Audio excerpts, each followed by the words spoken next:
Hi guys, welcome back. I am Vivek Singhal from tradingwithvivek.com। और आज हम बात करने वाले हैं अदानी ग्रीन्स के बारे में।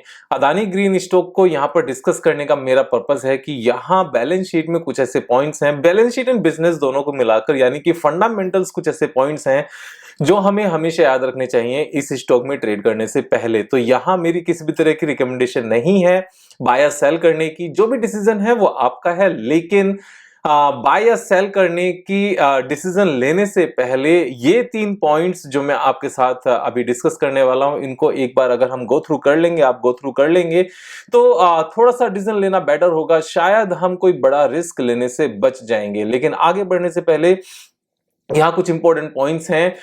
सबसे पहले कि किसी भी स्टॉक के ऊपर जाने से कोई भी कंपनी अच्छी नहीं होती और किसी स्टॉक के नीचे जाने से कोई कंपनी बेकार नहीं होती, क्योंकि ये जनरल टेंडेंसी है रिटेल इन्वेस्टर्स की कि अगर कोई स्टॉक ऊपर जा रहा होता है तो उसको उसकी तारीफ होने लगती है, वो स्टॉक अच्छा होने लगता है, और अगर कोई स्टॉक नीचे जा रहा है तो वो स्टॉक बेकार होने लगता है, उसकी बुराई होने लगती है, उस कंपनी की बुराई होने लगती है। मैं इस बात को डिटेल में इसलिए रिपीट कर रहा हूं क्योंकि अक्सर ऐसा देखा गया है। अदानी ग्रीन के केस में भी शायद हमें ऐसा ही कुछ देखने को मिल रहा है कि स्टॉक प्राइस ऊपर जाया जा रहा है तो इसका मतलब ये नहीं है कि स्टॉक बहुत ज्यादा अच्छा है, और बहुत सारी अदरवाइज ऐसी भी कंपनीज हैं जो नीचे जा रही हैं, तो इसका मतलब ये नहीं है कि वो कंपनीज बेकार हैं। तो यहां जब आगे बढ़ते हैं और एक बार अदानी ग्रीन के बैलेंस शीट की तरफ जाते हैं, तो अदानी ग्रीन का बिजनेस क्या है, सबसे पहले मैं एक बार आपको बता देता हूं। अदानी ग्रीन रिन्यूएबल एनर्जी में है, यानी कि इनके सोलर प्लांट्स और विंड पावर प्लांट्स हैं, ये ग्रीन एनर्जी बनाते हैं। इट्स ए पावर कंपनी, लेकिन पावर कंपनी में ग्रीन पावर कंपनी है।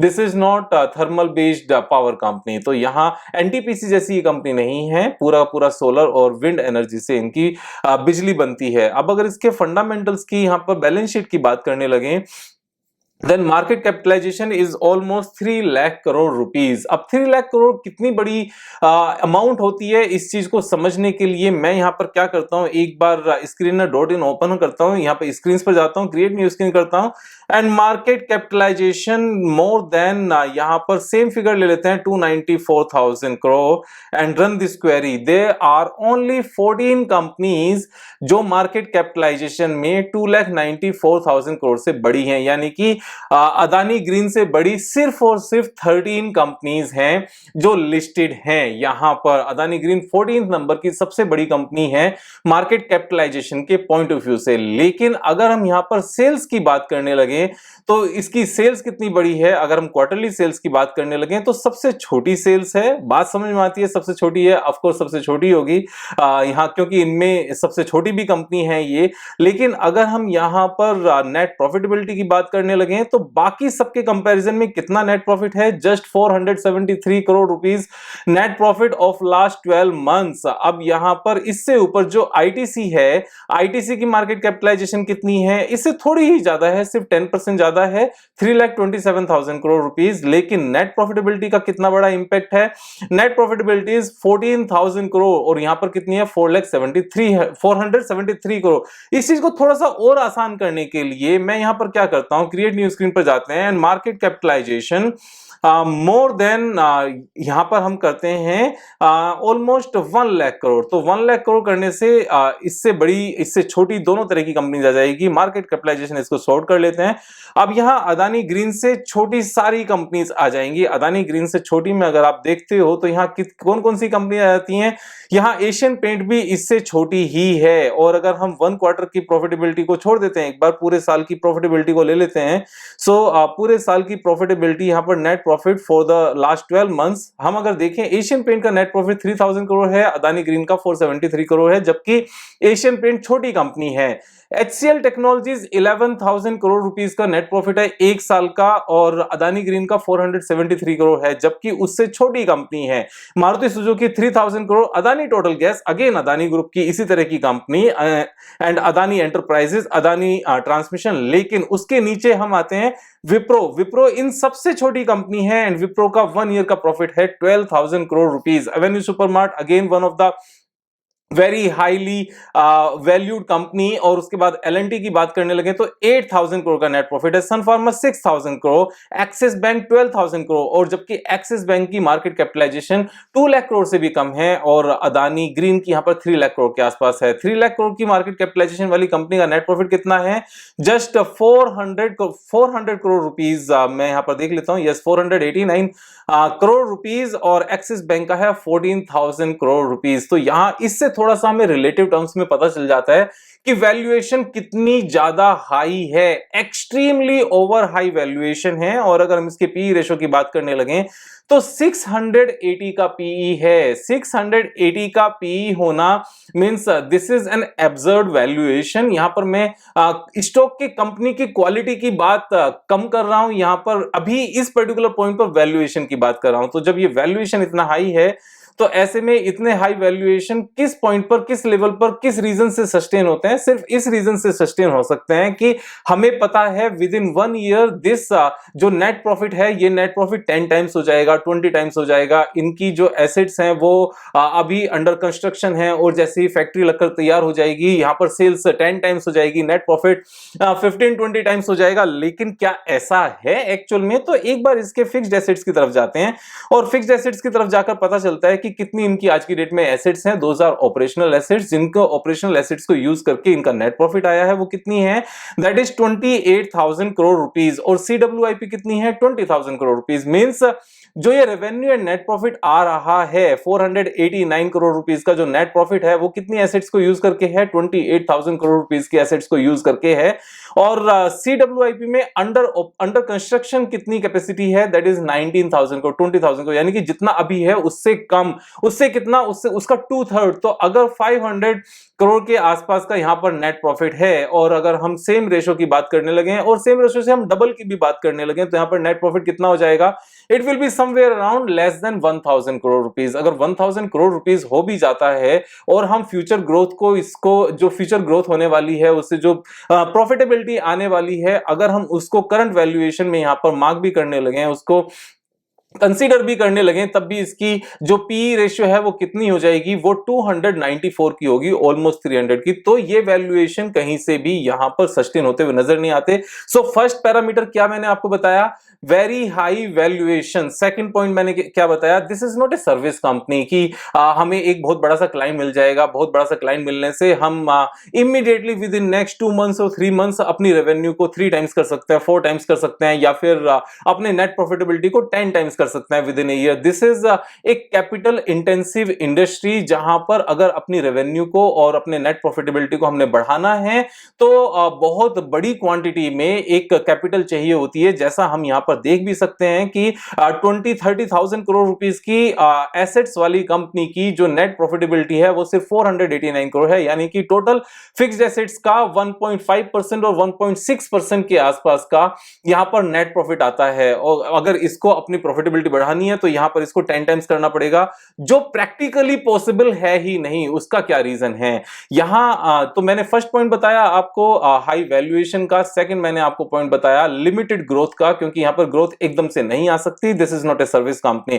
थर्ड पॉइंट यहां पर क्या है? थर्ड पॉइंट है कंपनी के ऊपर जरूरत से ज्यादा, हद से ज्यादा यहां पर लोन होना। वो कितना बड़ा लोन है आप अगर देखोगे तो अपने पैसे 2017 में कितने थे? 1200 करोड़ रुपीस थे, देन 1500 सेम अमाउंट यहां पर, क्योंकि नीचे की अमाउंट कम होती चली गई, इवन अपना पैसा कम होता चला गया। अगर आप ध्यान से देखोगे यहां पर 1274 माइनस 71, 1200 करोड़ रुपीस अपना पैसा था, शेयर कैपिटल प्लस रिजर्व को दोनों को कंबाइन करके। देन 2018 में ये कम होकर सेम ही रहा 1200 करोड़ के आसपास, 1300 करोड़ के आसपास। देन 2019 में it came down to just 800 crore, then 700 crore, then 800 crore, और अभी कितना है? क्योंकि फर्दर फ्रेश कैपिटल रेज हुआ है यहां पर, तो या तो फ्रेश कैपिटल रेज हुआ है या फिर इसको हमने बोनस दिया। फ्रेश कैपिटल रेज हुआ है 2022 में, तो उसके बेस पर हमारा यहाँ पर ये कितना हो गया है, this is only 2600 crore rupees. 2600 crore rupees जो अपनी वैल्यू है, उसके कंपैरिजन में मार्केट वैल्यूएशन 3 लाख करोड़ का होना नॉट जस्टिफिएबल एट ऑल, कहीं से भी नहीं जस्टिफाई होता। और इसमें बोरोइंग कितनी है, बोरोइंग इज 52,000 करोड़ रुपीज। यहां पर अपना पैसा कितना है, 2600 करोड़ रुपीज, और बोरोइंग कितनी है, 52,000 करोड़ रुपीज। ये कितनी बोरोइंग है आप यहां देख सकते हो, debt to equity ratio is 20 times, this is not 20%, this is 20 times. यानी कि कंपनी में अगर प्रमोटर्स का, ये नॉट प्रमोटर्स का, शेयर होल्डर्स का अपना पैसा लगा है 1 रुपया, 1 रुपी, तो बोरो करके लगाया हुआ है 20 रुपीज, मोर देन 20 रुपीज। तो अगर छोटा सा भी यहां पर कुछ मिस्टेक हो जाए ऑपरेशन में, या फिर इन्फ्लेशन के चलते यहां अगर इंटरेस्ट रेट इंक्रीज हो जाए, तो उसका इंपैक्ट क्या निकलेगा, एक बार वो समझ लेते हैं कि आज की डेट में टोटल बोरोइंग कंपनी की कितनी है। Total borrowing is 52,000 crore rupees as on 31 March 2022, एंड 52,000 करोड़ रुपीज के ऊपर टोटल इंटरेस्ट कंपनी ने कितना पे किया है, that is 2600 rupees, 2600 crore rupees of course. So this is 5%, यानी कि 5% के आसपास यहां पर ओवरऑल इंटरेस्ट रेट है, जिसके चलते यहां इतनी बड़ी इंटरेस्ट की कॉस्टिंग है। अब अगर सपोज यहां पर ये 5%, यहां पर इन्फ्लेशन को थोड़ा सा कर्व करने के लिए अगर इंटरेस्ट रेट बढ़ जाते हैं, और ये 5% के चलते 5% से इंक्रीज होते होते 6% हो जाता है, तो 1% इंक्रीज होने से उसका रिजल्ट क्या निकलेगा, आप इस बात को समझो। सिर्फ 1% इंटरेस्ट रेट इंक्रीज होने से ये 2600 करोड़ रुपीस का इंटरेस्ट यहां से बढ़कर ऑलमोस्ट 3100 करोड़ या 3200 करोड़ रुपीस हो जाएगा, यानी कि 550 करोड़ रुपीस से ये इंटरेस्ट यहां पर बढ़ जाएगा। और अगर 550 रुपीस का इंटरेस्ट बढ़ता है, तो जो नेट प्रॉफिट यहां पर आपको नजर आ रहा है ना, प्रॉफिट बिफोर टैक्स जो 550 करोड़ का ही नेट प्रॉफिट नजर आ रहा है, ये जीरो हो जाएगा एक ही झटके में।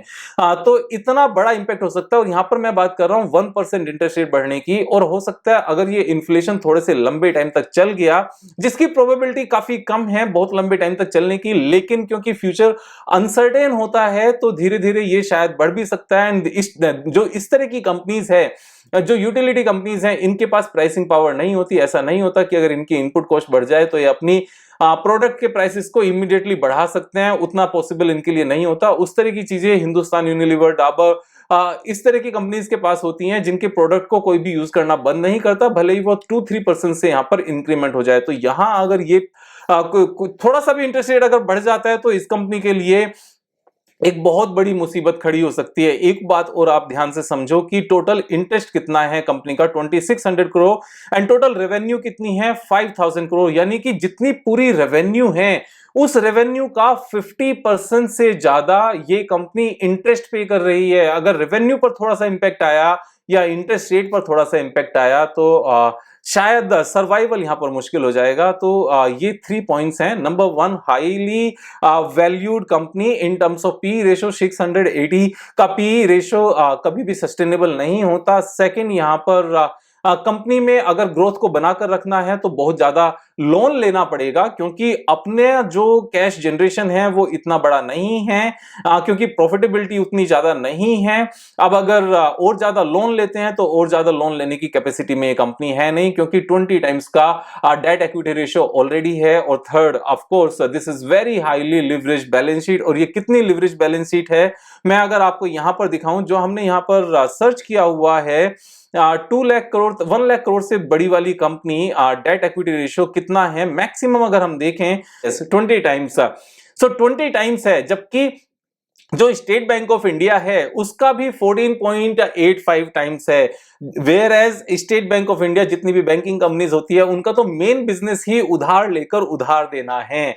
तो इतना बड़ा लोन तो बैंकिंग के पास भी नहीं है। एक्सिस बैंक सिर्फ 8 टाइम्स का लोन है, एचडीएफसी बैंक 7 टाइम्स का लोन है। और जिस कंपनी का मेन बिजनेस उधार लेकर, मींस बोरो करके आगे लैंड करना नहीं है, उसका 20 टाइम्स होना हाईएस्ट एवर है। अगर आप देखो, मैं इवन इसको थोड़ा सा और चेंज कर लेता हूं कि क्रिएट न्यू स्क्रीन में जाकर market capitalization more than just I am saying 2000 crore rupees, 2000 crore rupees की मार्केट कैपिटलाइजेशन से बड़ी कंपनी सारी ही ले ली। यहाँ पर 700 कंपनीज हैं और इन 700 कंपनीज में अगर मैं इसको सॉर्ट करता हूं यहाँ पर डेट इक्विटी रेशियो से, सो इंटरग्लोब एविएशन जो इंडिगो है उसके ऊपर इससे ज्यादा है एंड शॉपर स्टॉप उसके ऊपर इससे ज्यादा है।